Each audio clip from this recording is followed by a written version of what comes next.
El Devstream 188 del pasado 10 de mayo se centró en las dos últimas actualizaciones del presente mes y del próximo junio, previas a la TennoCon del 18 y 19 de julio. Sobre la mini actualización que viene para este 21 de mayo, como informé en el anterior resumen link arriba derecha, tendremos el volumen 9 de Onda Nocturna, con la skin Raya de Shaku, estéticos varios y aumentos de armas, además de la skin apóstata de Kullervo, y como ya anticipé hace 2 semanas, confirman que esa misma fecha viene Yareli Prime, junto a su signature, la Compresa Prime, y de novedad el Daiku Prime, además del tráiler narrado por Balas, Vampire All-Bout, Wisp, Fulmin y Gunsen Prime. La actualización de junio será Tejedora de Islas, con fecha exacta por confirmar. Dubiri tendrá un nuevo modo de juego en el que la mayor Rusalka, con sus hordas de murmullos, reclamará Dubiri en nombre de la indiferencia. Para evitarlo, Dominus Trax permitirá que los Tenno usen sus Warframes fuera de circuito.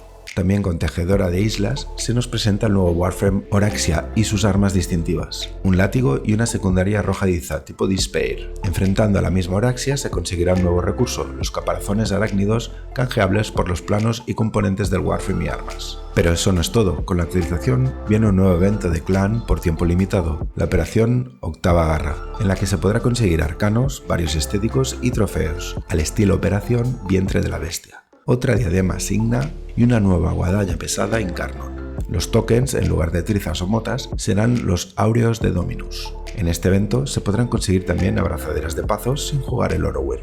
Para esas fechas habrá rework nerf de los ataques pesados contra el suelo o slam attacks, para evitar el abuso de estos mediante las estrategias semi-AFK con macros. Próximamente, el radio del golpe cuerpo a cuerpo contra el suelo cambiará según a la altura a la que salte el jugador, a más alto, más radio. También cambiarán el cálculo del daño de los mods Nira, con dos instancias que potencian tanto daño de golpe contra el suelo como daño de cuerpo a cuerpo melee, quitan una instancia de daño, pero a cambio buffan esos mods con más porcentaje de daño. Y siguiendo con más cambios, el rework de Valkyr quedará del siguiente modo. Su pasiva ahora genera ira al 100%. Esta se gana matando o golpeando enemigos cuerpo a cuerpo y decae lentamente con el tiempo si se deja de obtener. Ira ofrece hasta un 300% de daño cuerpo a cuerpo, incluida histeria. También ofrece supervivencia, si está en 75% o más, si se recibe daño letal, se consume toda y da 3 segundos de invulnerabilidad. Su 1, cuerda mortal, se ajusta a estilos de juego con desplazamientos rápidos y con mayor flexibilidad para la cancelación de las habilidades. Además, apuntar a un enemigo atraerá a Valkyr hacia él y agrupará a los enemigos en un radio de 7 metros. A más rango de habilidad, más atracción. Al llegar a sus objetivos, Valkyr autoataca cuerpo a cuerpo. Con su aumento, el coste de energía en el aire es de 0 y da más velocidad de parkour.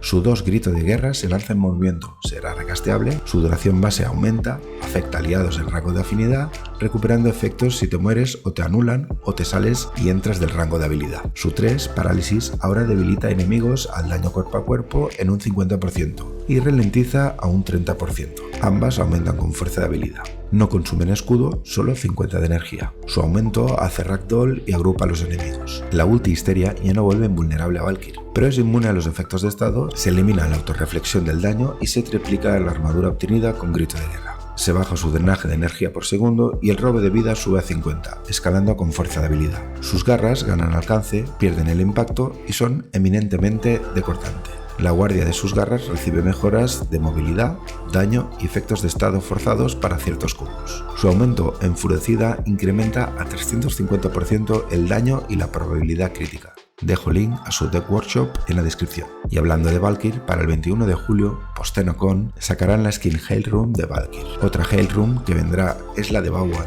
de la que solo muestran su arte conceptual y anuncian que será para principios de 2026.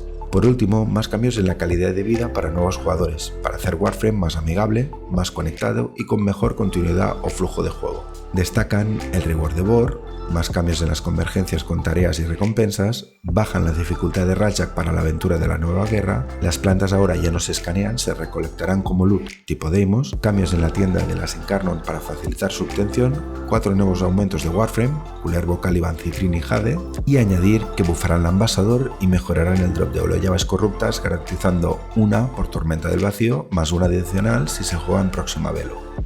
Por aquí Ira y hasta la próxima.